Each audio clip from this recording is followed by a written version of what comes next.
I wouldn't even say, people like to use the word hard work, but I think it's more than hard work because, hard work is the entry fee just to be in the club. But I think it was definitely just perseverance and just believing. How many people go through life doing work they really don't like, but every day dreaming of, say, working in the aviation industry? They say it's too late. They think it would be too hard. They think it would go against conventional norms. If you never go after what you want, you'll never have it. This is Fly the Transition. Join us as we soar through the captivating stories of individuals embracing a thrilling journey into the aviation industry.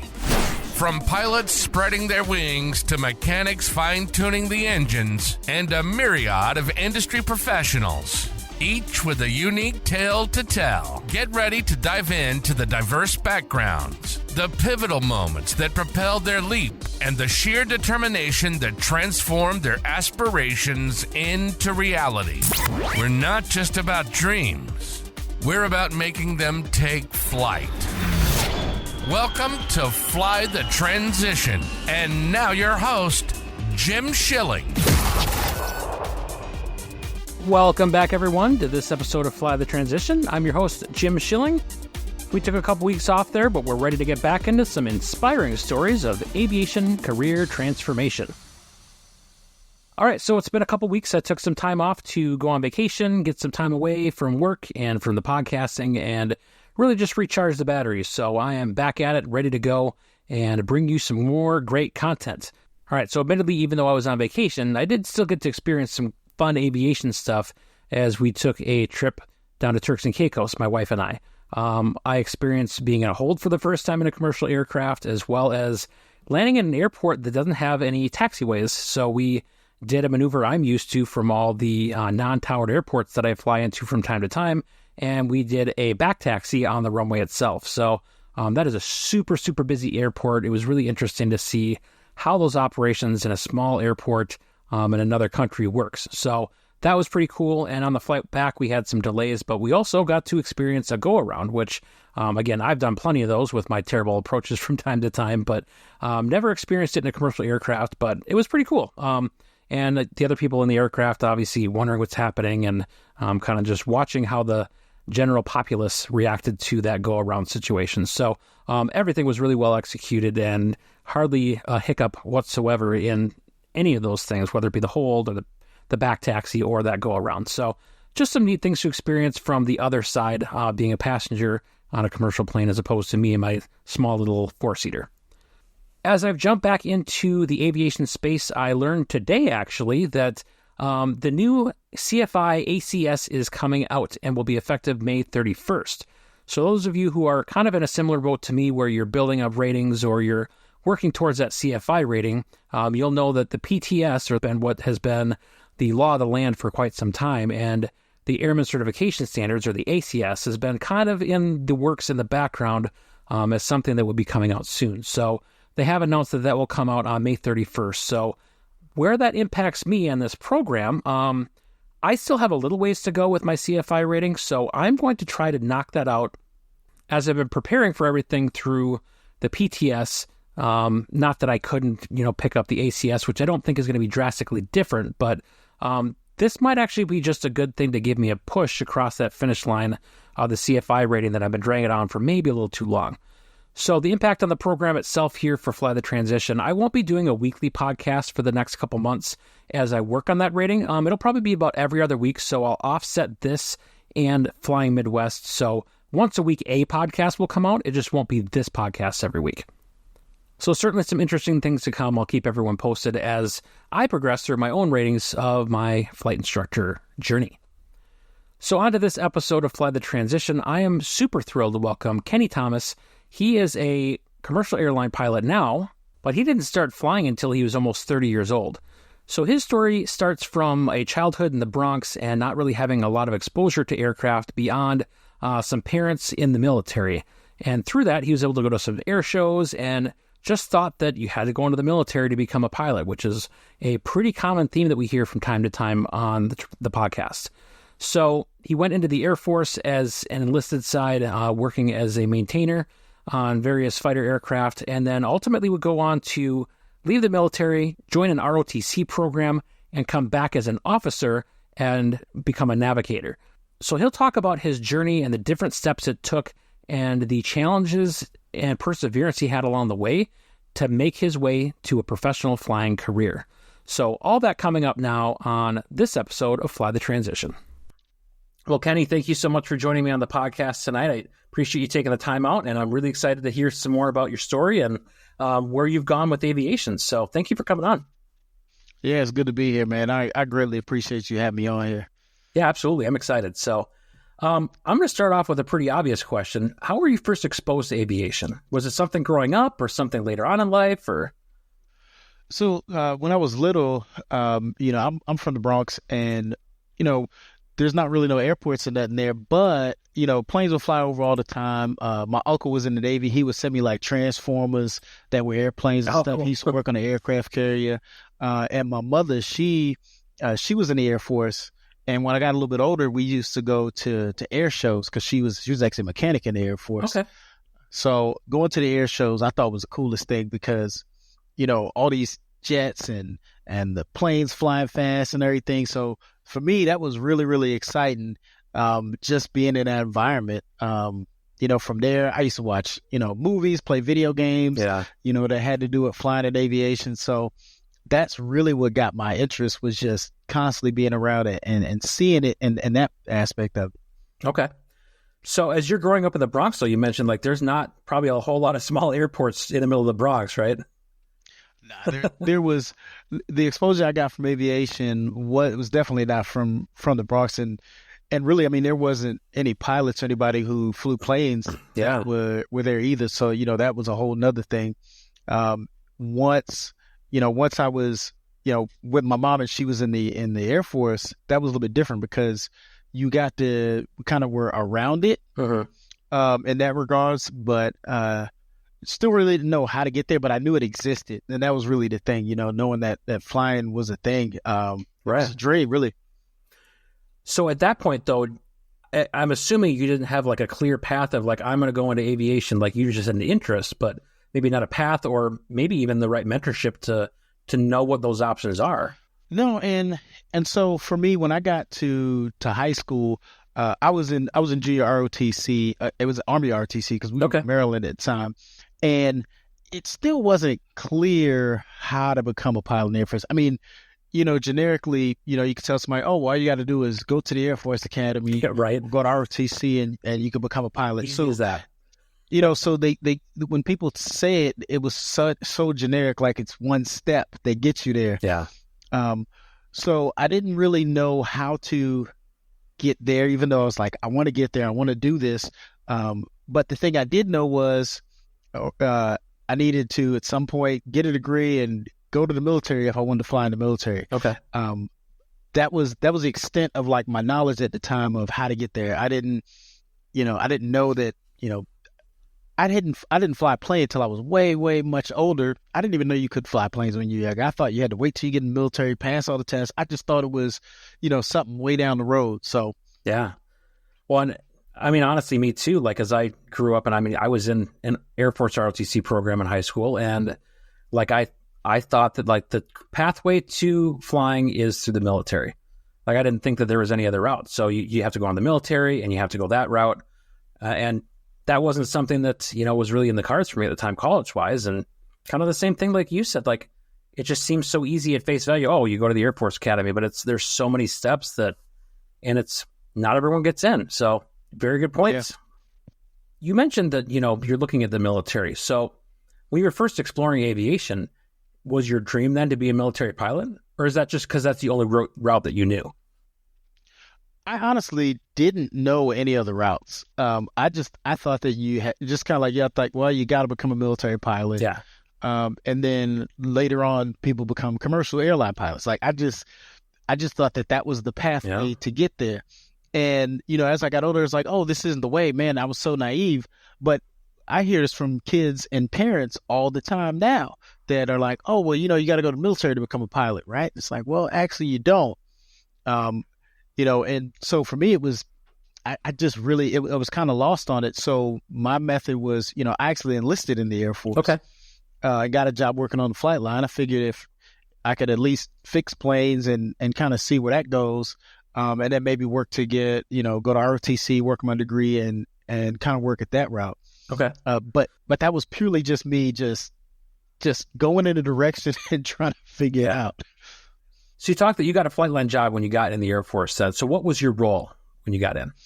So I was actually, I was an electronic warfare system technician. So I was actually in the back shop, so I wasn't actually even on the flight line, but working on airplanes was what I did. And it was interesting to me.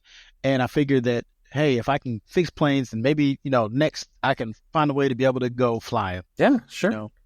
Now, is that something when you went in is that the career path that you chose? Did the Air Force help you, or did they volunteer you for that direction?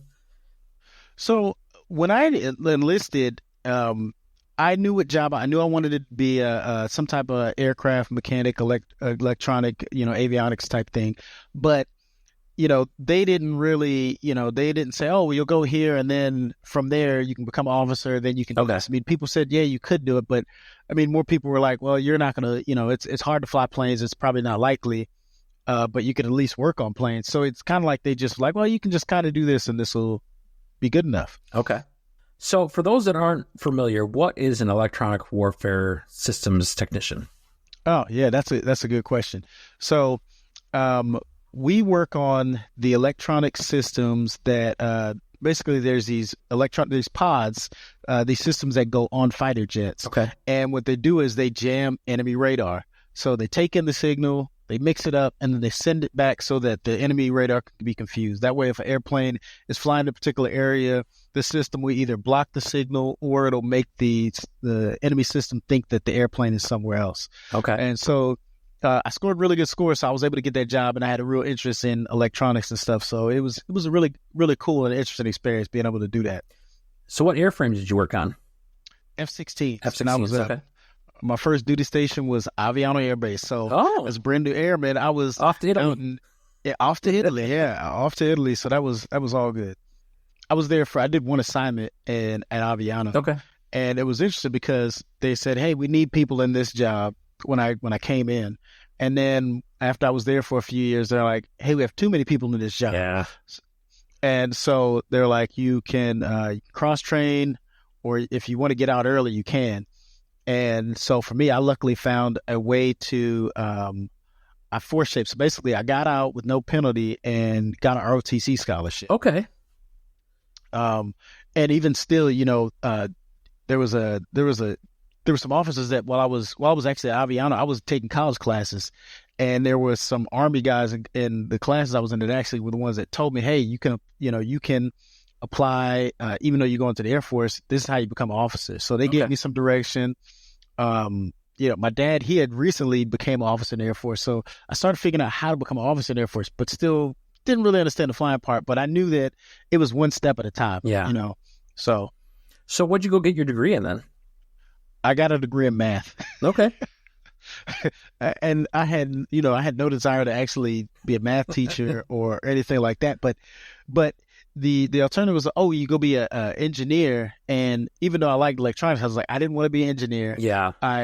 But I knew that the Air Force, looked favorably upon technical degrees. And I was like, well, does math count? And they're like, yes. And so with that, I was able to get a scholarship. Like sign me up. Yeah, sign me up. And for me, it was an easy degree because I didn't have to write any papers. So for me, that's what made math an easy degree. Or I say easy, or it wasn't easy, but Well, I'm like totally the opposite. I'm like, what is the degree I can get that's going to require the least amount of math?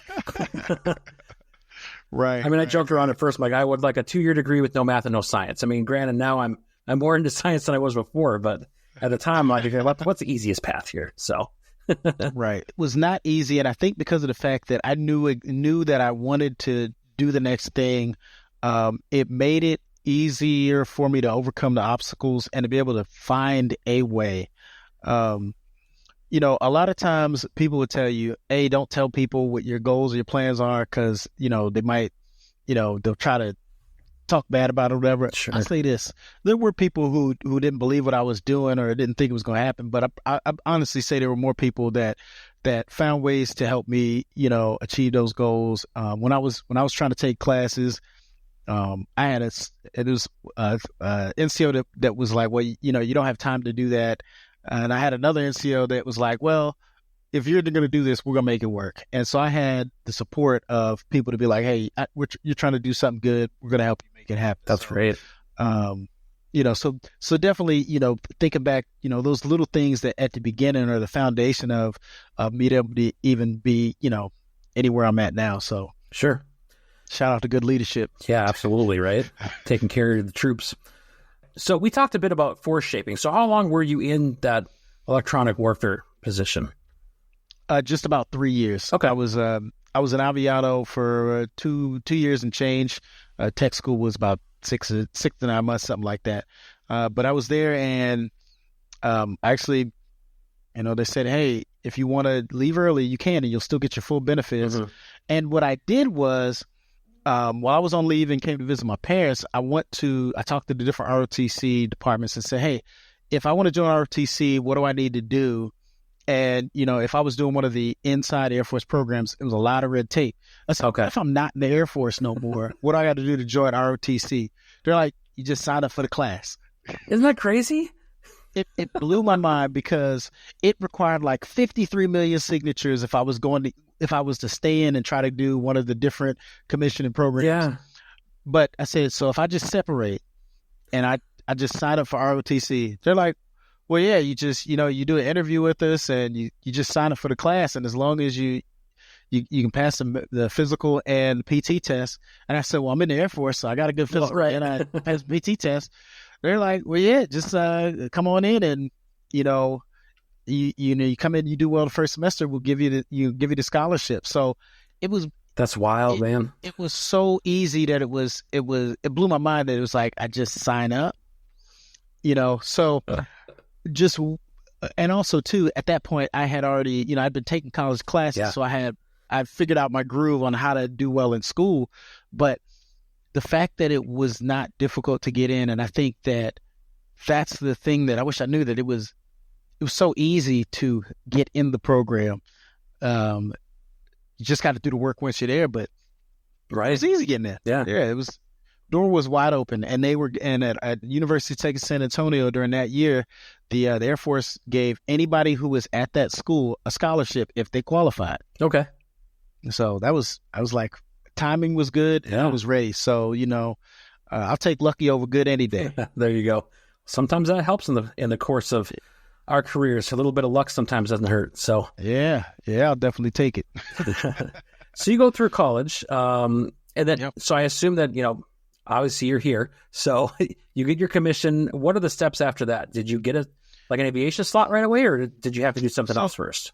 So I actually was a navigator in the Air Force, so I got a slot flying as a navigator, and because I actually went through IFS as for pilot training, but I didn't make it because I didn't know how to fly an airplane. Okay.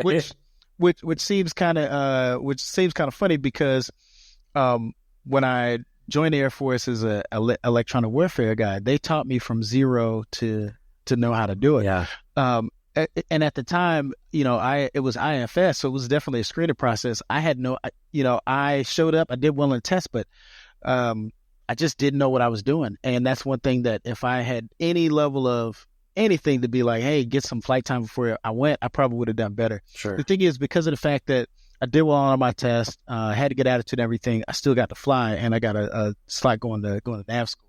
Okay. So for those that might not be familiar, IFS, what does that stand for?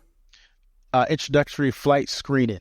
Okay. And that's where if you get a flying slot in the Air Force, you go and it's your first introduction to Air Force flying, and it's about 15 hours of flight time. They cram a lot of information in a short amount of time, and you go out and go show that you can fly an airplane.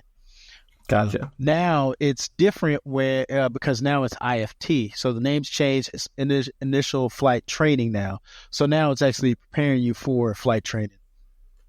this is maybe an opinion question, so if you don't like it, that's fine. But do you think that's based on the pilot shortages that the military is experiencing, that they've changed that model, or does it just naturally happen? And if you don't know, that's fine too. So, no, actually, it's a really good question because I was a flight instructor in the Air Force when that change happened and worked on one of the things was that the pilot shortage is definitely one of the pieces of it, and they also recognize that they're getting rid of people that if you're sending people to go train, screening them out of a 15-hour program isn't the way to identify your best people. You're getting rid of talent. Yeah, I suppose. Early before you really actually see can this person be trained? Because, I've seen in the one thing that everybody's always says, is the person trainable? Can you train the person to do the job? Even when I was an instructor and evaluating students in Pensacola as a navigator, it was like, all right, if we're determining whether we're going to keep or take that person, can they be taught? And if you weed people out too early without really giving them a chance, I think you're missing out. Yeah, and absolutely. To say that the Air Force was wrong would be an understatement because clearly I could be taught.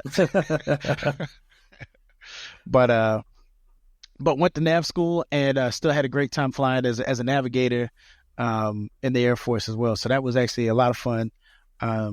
Learned a lot, great people and everything. So it was still definitely a good career doing that too. Sure. So I believe, and correct me if I'm wrong, so you're a navigator on C-130s, is that what you said? That's the last aircraft that I was qualified on. Yeah. So is that a position that is starting to go away in military flying, or is that still fairly used? No, it's a good question because I always look back and they've been getting rid of navigators since like the 80s. Yeah. Along with like flight engineers, navigators. When I came in as an officer, they changed the name to combat systems officers as opposed to navigators because the extra crew members in the aircraft were not really doing navigation duties. You're doing more systems operations. Sure. And the C-130s still doing navigator stuff just because of the mission that the C-130 has doing tactical airlift. Yeah. But overall, in most aircraft, you don't have navigators or flight engineers. They're all fading away. So if you're in AFSOC, you still have combat systems officers, more heavily there because more people in the cockpit give more situational awareness when you're doing a really highly specific tactical mission. So very important there. Interesting. So at some point in that process, do you go get a private pilot's license on your own then, or was that through the military or something else? Yeah, no, that's good too because I'll say that when I got to my first duty station, they have an aero club, and so I used. So when I got to my first duty station, I actually I was like, okay, so I can earn my private pilot certificate. So my opinion was, I said, well, if I work on getting my private pilot certificate, maybe I can reapply to go to pilot training in the Air Force. So my motivation was get my private pilot certificate, get hours, and then reapply to the board. So I got my private pilot certificate. I got there. The thing was balancing getting qualified in the aircraft that I was in as a navigator, staying good at that job, deploying, and by the way, I'm a single dad at the time too. So there was a lot of balance there, but I was able to plug away and get my hours and earn my private pilot certificate while I was at Robbins. So got that done there. Yeah, that's a lot of juggling. Yeah. Was there a lot? This is going to sound like a silly question, maybe, but like, how did you persevere through that challenge? Because I'd imagine that all of that juggling, either you have to be super organized or have some support system. Like, how did you persevere through those challenges? I'll be honest with you. Some of that was just pure, I don't know, the word I'd say is I just was going to push in the direction because something had to happen, right? Okay. Because up to that point, life has worked out for me where if I just keep pushing, I'm going to get to the goal. Because from getting in the Air Force, becoming an officer, after being enlisted, there was a lot of things where it was like, how can you even make that happen? So when it came to that, I said, well, I don't even say I was organized. I was just resilient, and I just was pushing and pushing. And I wouldn't even say, people like to use the word hard work, but I think it's more than hard work, because I mean, hard work is the entry fee just to be in the club. But I think it was definitely just perseverance and just believing that something was going to happen, something great was going to happen if I just keep pushing towards that goal. And I actually believed that I was going to get there. Because I was like, there'd be no reason why they wouldn't. If I just keep doing these things, I have to get, something good has to come from it. Yeah. I love what you just said, that hard work is just the entry fee. I love that. Because it's, you really got to work. Yeah. Like people, you're like, oh, well, I've been working hard. It's like, well, you got to work hard. Success is on the far side of hard work. Yeah. You have to work hard. That's what it costs to show up. Like if you're not working hard, you can't even enter the room. Yeah. So, but hard work, that's you can't do it with just hard work. So I'm a firm believer in that. But I had hard work. I had good people around me. I kept telling people what I wanted to do, and I kept trying to bring people along with me and keep people motivated, because if other people motivated, I was motivated. So I think that was also a piece of it was, well, if I can do it, at least maybe somebody else can do it too, or, just because I didn't want to do it alone, Sure. Winning is good with a team. Yep. So how do you transition into actually flying then? I mean, you've got the, flight crew job. How do you transition then into actually, I mean, I assume that you reapply and then get a pilot spot. Is that how that went? No. Oh, no. All right. There's got to be, let's hear your story, man. I make all these assumptions and they're wrong. Yeah. That's what they say about assumptions, though. So I got my pilot license, and then I kept doing well as a navigator, became an instructor navigator in the Air Force, then worked on my instrument rating as a pilot. I worked on that, and then I actually wanted to go be an instructor in Pensacola, navigator instructor. Okay. Because I said if I can teach people at the beginning of their careers, then maybe I can have a good impact on them. There you go. And this was also around the time when I started doing stuff with I was with Horizon and worked with Legacy Flight Academy to try to create opportunities early. Okay. Because when I didn't get picked up and when I didn't even get considered for a pilot slot, even after I had my more hours and my pilot certificate, I a lot of people give up and kind of get frustrated and I was frustrated, to be clear, but I said, well, the reason I'm in this spot is because I'm getting my private pilot certificate while I'm 30 something years old. You know what I mean? I said, I need to be whoever I needed when I was a young person so that they don't end up here, so they can get those things, when they're younger, so that you're not trying to play catch up, because I felt like I was playing catch up the whole time. And so I was like, man, I got to create, nobody should be having to play catch up, because that's what I felt like I was doing. But it didn't stop me. I just kept playing catch up, So I got to Pensacola on that assignment there. I enjoyed instructing. That was one of my favorite assignments. I've been able to impact, young aviators in the Air Force early. And I kept working on my ratings, kept working on my hours. Finished my instrument rating, got my commercial certificate, and was I was like, all right, well, maybe I should apply again.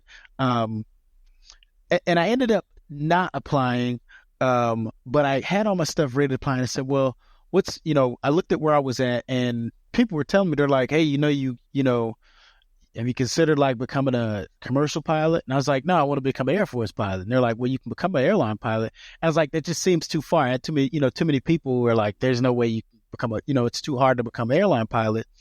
Even pilots were like having trouble getting jobs as airline pilots out of the military. So I said, I'm a navigator in Air Force. Why would I be able to, how am I going to be able to get there? It just didn't seem possible to me.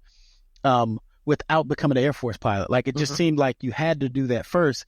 And I didn't know anybody who was a navigator then become an airline pilot. It just seemed such a long road that it was impossible. So it just kept doing what I was doing. And Legacy Flight Academy and doing our youth programs kept growing and, kept getting recognized for it. And I kept meeting a lot of people. And it was also around the time when the Air Force was having trouble keeping people in the Air Force rated, flying officers in the Air Force. And even though we had been talking about, I say us as in Legacy Flight, kept talking about pilot shortage and we need more pilots, it still really hadn't hit yet because, the retirements hadn't hit and all the other stuff. But it was to a point where I finished my commercial rating and the Air Force started hurting for pilots. Commercial industry started really saying, hey, we need to figure something out. And so I said, maybe I can do this commercial pilot thing. Okay. So I actually left active duty and joined the reserves with hopes of, because at that point I finished my commercial rating and I was finishing my CFI. Okay. And I'll be honest with you, I did not see that I would get there when I did. I said, I'm a commercial pilot and I'm about to be a certified flight instructor. I never imagined that was be a path that I would be on. Sure. It just was kind of, at some point I was just kind of caught off guard because I was like, I'm actually here doing this. And this was never part of the plan to do it like this, ever. Like, it was never part of the plan. I was like, I'll become an Air Force pilot, and that's how, I'll do it because that's the way. Because that's the way. That's how everybody says to do it. And like I said, I didn't know anybody else who had gone. Everybody who I knew in the military who became an airline pilot was a military pilot first. But I met more people who were civilian pilots, the other way, going through, getting all their ratings, building the time, becoming instructors, and then going to the regionals and then going to mainline. The biggest challenge, I think, because that was a real, there was a point in time where it was a lot of stuff going on because I had just got promoted to a major in the Air Force. Okay. So I was like, man, they're paying me pretty good, right? I was like, they're paying me pretty good. I've been in a pretty good amount of time, but I want to become a pilot. And I was like, I don't think it's going to happen in the Air Force, and, people say all day, oh, well, you can get a waiver for age and this, that, and the other. Yeah. I've been around the Air Force long enough to know that, anything is possible. I know that, but there's so many, but it's like, all right, well, what does it take to do that? And what is a more secure path?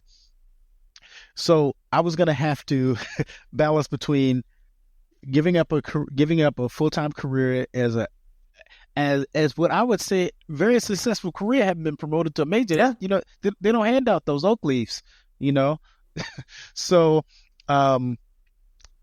so going from that to not making a lot of money to start building, building my career. My daughter was in high school at the time. And the next assignment that I was going to get in the Air Force, I knew wouldn't fulfill what I was really wanting to do. Okay. And so I made it was a really tough decision. Like, I tell people, it's like, I got out and went and became a pilot, but it was not an easy decision. It was not something that I made like with I'll just do it. And that was it. I was so nervous. Yeah.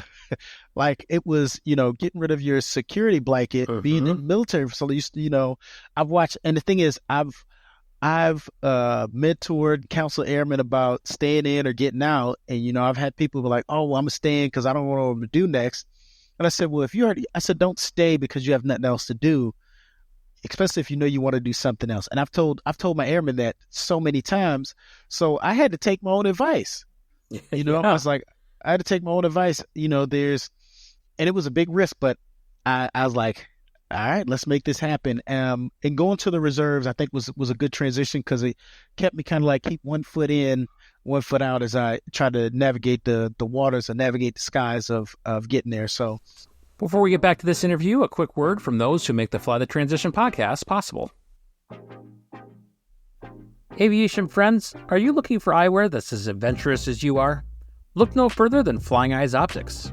Their ultralight, comfortable, and durable glasses and sunglasses are perfect for pilots. They are designed by pilots, for pilots, and for my money, they're the best aviation eyewear that I have ever had. If you or that special pilot in your life are interested in Flying Eyes, check out our affiliate link down in the show notes and use code FlyingMidwest10 and you can get 10% off your next purchase at Flying Eyes. Aviation enthusiasts, have you heard about my friends over at Pilot Quarters? This pilot-owned family business is crafting your next favorite flying shirt. Their chart-inspired merchandise comes in camp shirts, polo shirts, and more. And by popular demand, they're adding lightweight fleece hoodies and long-sleeve tees to their collection. So head on over to pilotquarters.com today and soar in style. You're listening to Fly the Transition. If you've ever thought about changing careers and getting into the aviation industry, welcome to your new home. Now, back to your host, Jim Schilling. Yeah, so got off active duty and went to the reserves. Moved from a house to got an apartment, and saved up my coin and drove. I didn't buy a new car. I had a Nissan Altima. My other car had gotten an accident. Got a Nissan Altima. I said, I'm gonna drive this until while I figure this out.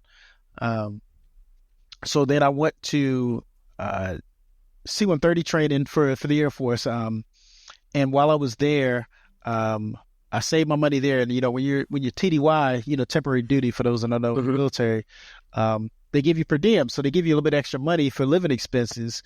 While you're on the road. And I was there for 6 months, so I would go in the day and go to training, make sure that was good, and I still ate ramen noodles because I used every bit of extra dollar I had. And while I was there, I finished up my CFII and my multi-engine and my MEI, because I said, I'm just going to throw this money at getting these things done if there's any little bit of time I had. And, I instructed a little bit on the side just to really keep the ball rolling. So by that point, I got qualified as a navigator on the C-130, and I had my CFI, CFII, and my MEI. And I was in a place I said, I can't believe I'm where I'm at. I never, like I said, still didn't make. I was like, this still is crazy to me that I'm at this level of, with my ratings and stuff. So you certainly made some sacrifices along the way to not just the hard work sacrifice, and you just kept getting after it. Yeah. The sacrifice is definitely the key.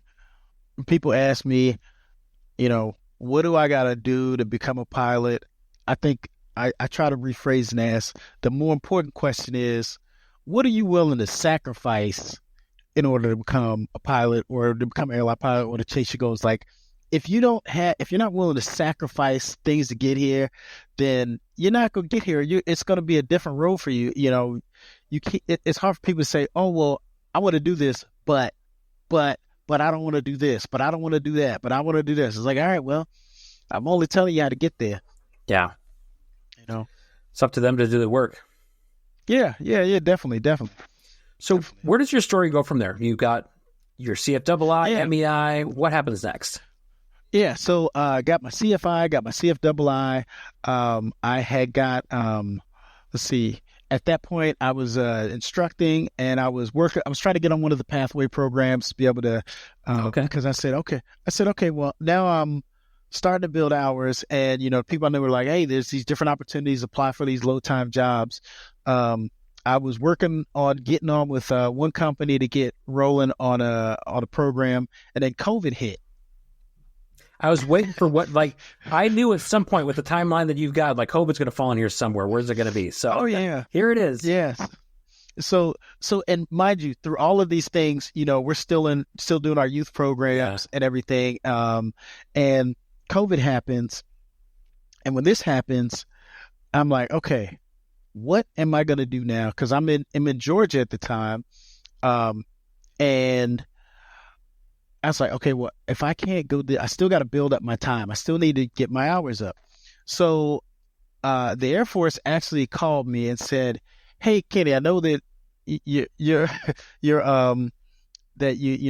reserve is part-time now, but can you come back on and help us run our youth flight program and help us develop it for our new program?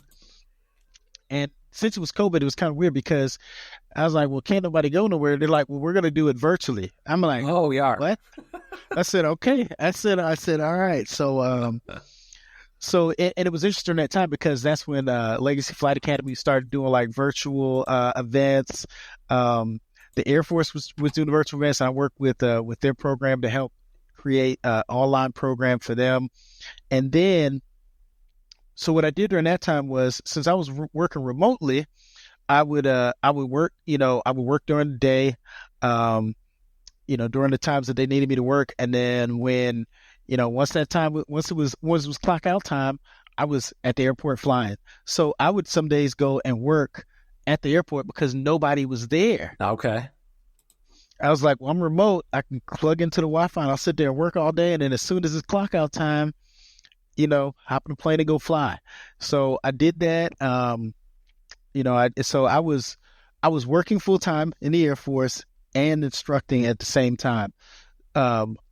So that was definitely a lot because, and the thing is, no matter how as much as, I tell people, it's like, yeah, you can always do it part-time. Part-time takes so long.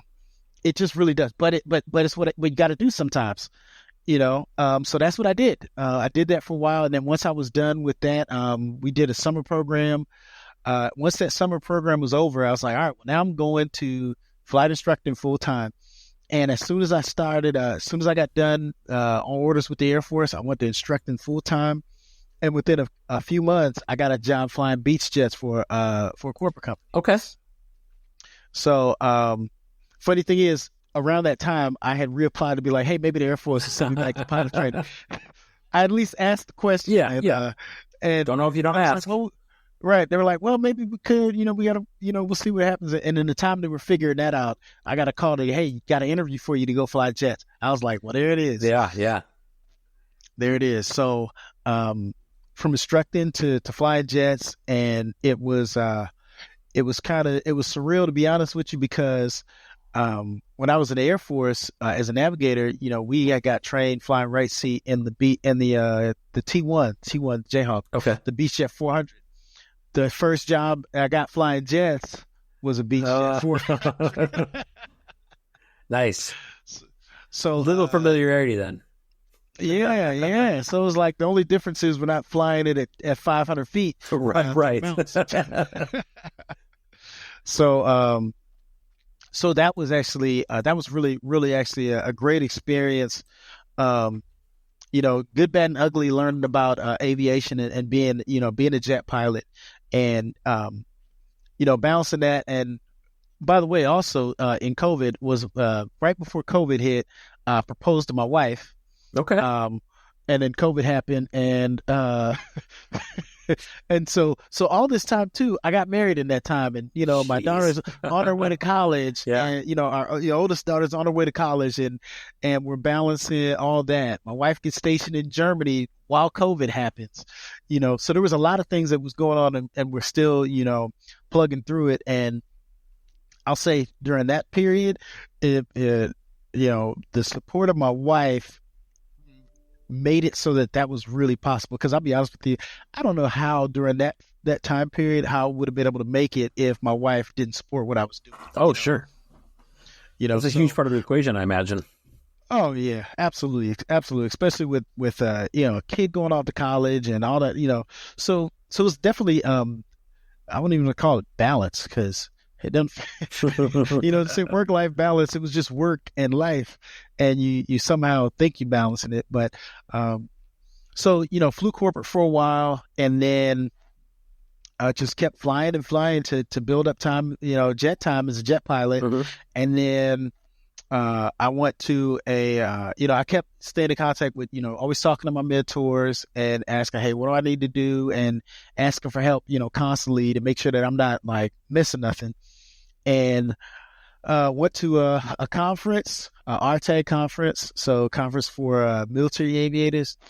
And while I was there, it was a meet and greet.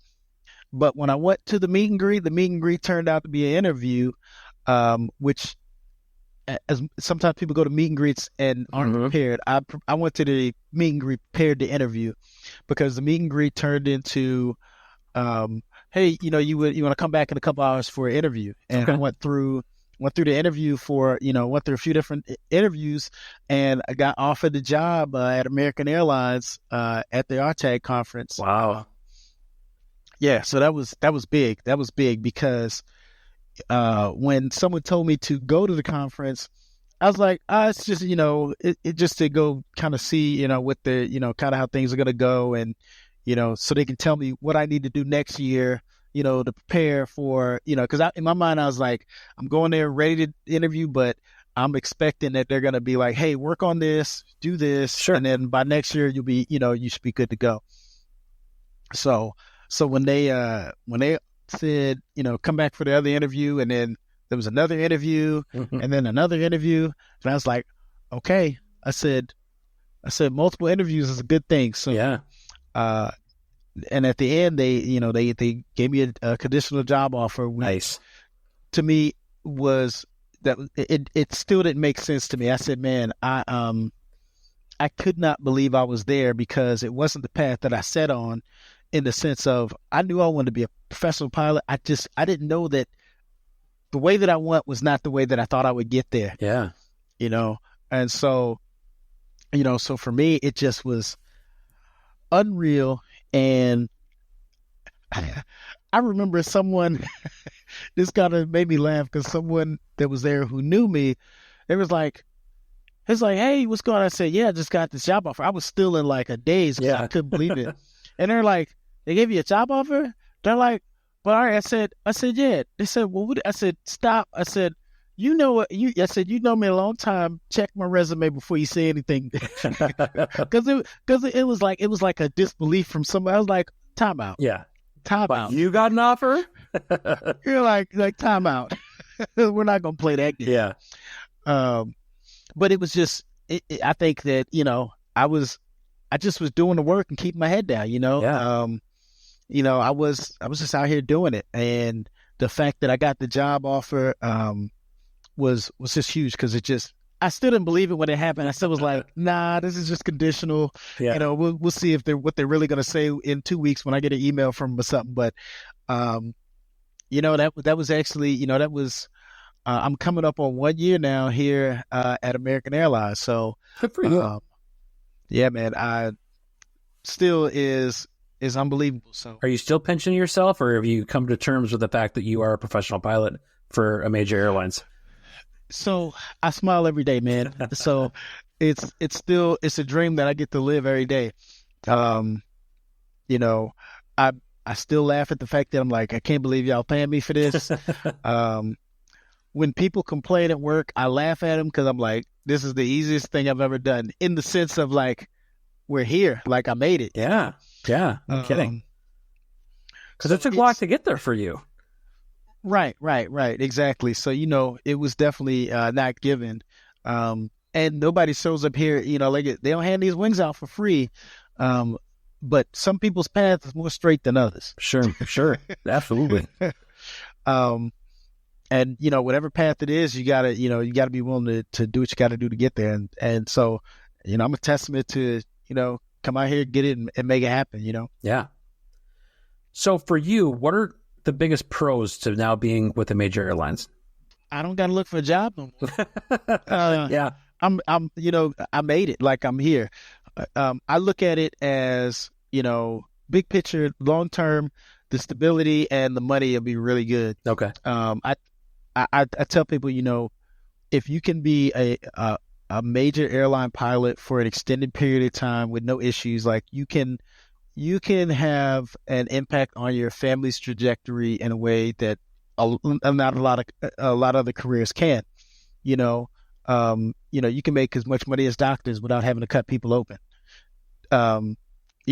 But not saying that flying a plane is easy, but yeah, I'm sure that, doctors in this sense probably like, doing doctor stuff is easy because they're doctors, right. Pilots. And, so for pilots, doing pilot stuff is easy relatively.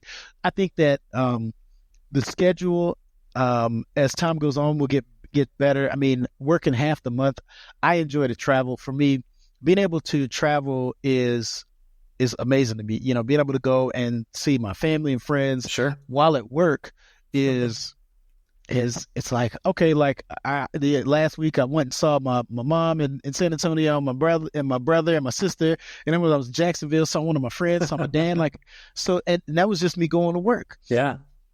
But I think it also, the other thing is being able to be an example for people who came from where I came from, and for the people that, the young kids that are trying to aspire to be something. Yeah. I'm not just talking about it, I'm being about it, and in the whole time, like while doing Legacy Flight Academy, I left because I probably, of all the people flying, I was the least experienced pilot of of some of the people. I was not a military pilot. And through me helping others, I have gone to the point where now, I am at like the pinnacle of what a pilot's career is, in the sense of being at a legacy airline. Yeah. So I think that being an example, I tell people, the most important thing I do in my uniform is inspire other people. Yeah. That by far is the most important thing, I think. That is a fantastic transition to my next question too. So I want to know a little bit more about like Legacy Flight Academy, about Eyes Above the Horizon. Talk to me about that a bit. It sounds like are working towards, helping others who came from your background, young minorities, see what those paths can be. I assume part of that too is it doesn't have to be just the military, or. Yeah, that's the thing. When we started doing Legacy Flight Academy programs, it was a lot of minority rated officers in the military, Okay. and we recognized that there wasn't a lot of representation, and we tried to figure, as with a lot of us, try to figure out, well, why is there a lack of representation, on what's going on, and we just recognize overall, boil it down to what it is exposure, expectation, education, and a pathway for people to get there. That's as simple as what it is. And that's in military and civilian aviation. We use the Tuskegee Airmen as a foundation of who we base, our character and our foundation of our program, but they represent the ability to, overcome any obstacle and still be able to reach the highest heights.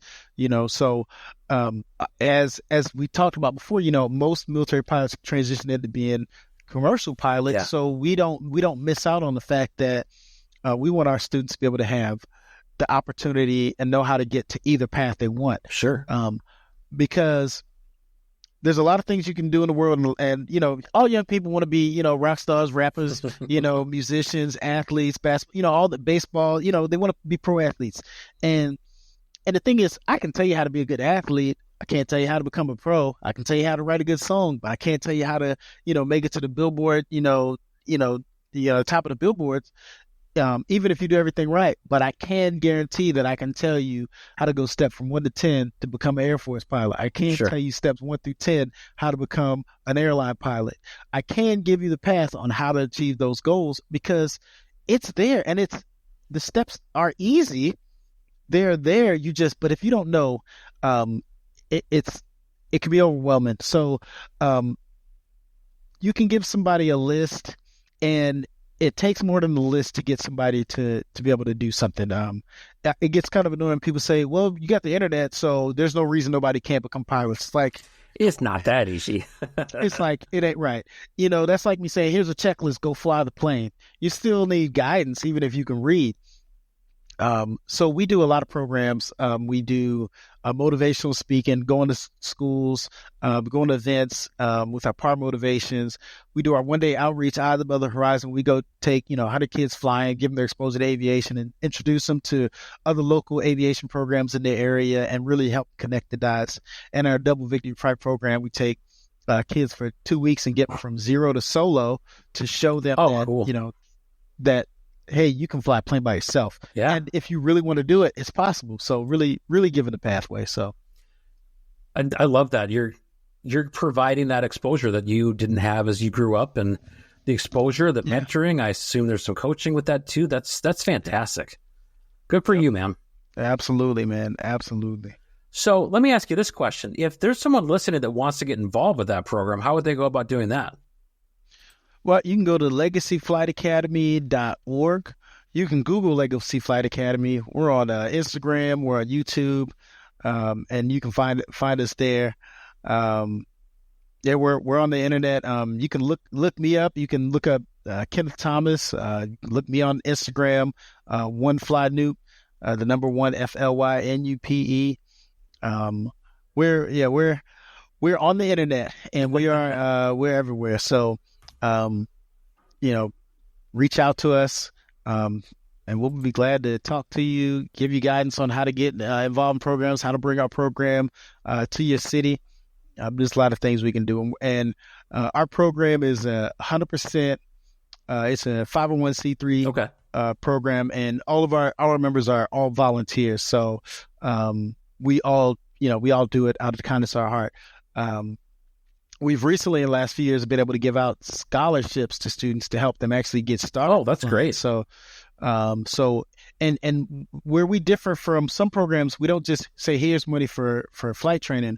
We give them money for flight training, and then we also give them mentorship. We sign them a mentor that helps them through the process to help them overcome the bumps while they're going through flight training. Yeah. Because your instructor is going to be good at teaching you to fly the plane, but you need somebody to help you navigate things that doesn't necessarily have to do with flying. So. Yeah.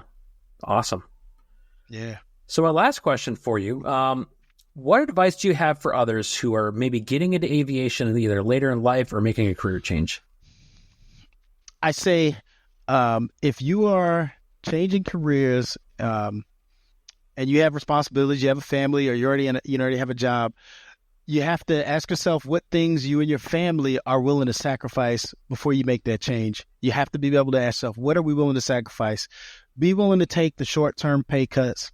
Sometimes you might have to delay by saving up money, and then getting into it. But I say, get after it. Like, go in it full speed ahead. Like, don't halfway do it.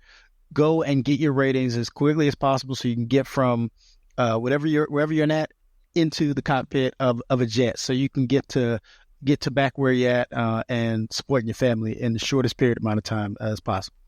Awesome. Yeah. Biggest thing is, don't try to do this by yourself. Get you a team, get you mentors. Don't do it by yourself. That's probably the biggest thing I tell everybody, no matter where you're at.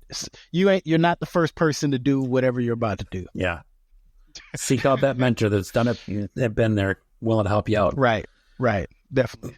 Well, thank you so much for joining me. I really appreciate you taking the time and sharing your story with others. Yeah, most definitely. So thank you once again to Kenny for joining me on this episode of Fly the Transition. I did like a lot of the things he covered throughout here, how he persevered, and I also found it kind of entertaining that every time that I maybe jumped the gun and thought, oh, well, this must be where that step takes place where you jump into aviation, and he goes, nope, not quite. So it shows that even though I've done some of these episodes now and I've done a number of interviews, even though I think I might know what's around the corner in someone's story, it's not always the case. So good on you, Kenny, for persevering through all those different challenges and finding your way to the major airlines. And also I want to point out his work with Legacy and the things he's doing in the background to bring that exposure to people at a younger age and get them involved in aviation. So though this podcast is about transitioning at a later point in your life into aviation, I think it's still important to focus on the moments where we're able to give back to others, whether it be from a community that we came from or those that don't necessarily have the same means or capabilities or even exposure as we do, just to get them involved in that aviation space and continue to share our love of aviation for the next generation. If you're looking to get involved in those programs, I'll put some links down in the show notes. You can go and check that out and either support or find ways to get involved. All right, you know the drill. If you like what I am doing, if you could leave me a rating or a review wherever you're listening to this podcast, it is certainly helpful in getting the word out and feeding those podcast platform algorithms to get the show in front of more people. So if you could do that, I would greatly appreciate it. And if you leave a review, I will even read it on the podcast. And if you are interested in being a guest on a future episode, you can reach out to me on any of my social medias. Those will be down in the show notes or at flythetransition@gmail.com. Thank you once again for joining me on this episode of Fly the Transition, and we'll see you next time. You've been listening to Fly the Transition. Life is too short for you not to do what you love. And our passion is to give you all the tools you need to make the transition from doing what you do to being in the aviation industry. We hope you've enjoyed the show. If you did, make sure to like, rate, and review. And we'll be back soon. But in the meantime, you can reach out by email at flythetransition@gmail.com. Find us on Facebook at Fly the Transition. And the website for Flying Midwest Media is flyingmidwest.com. Keep soaring. See you next time on Fly the Transition.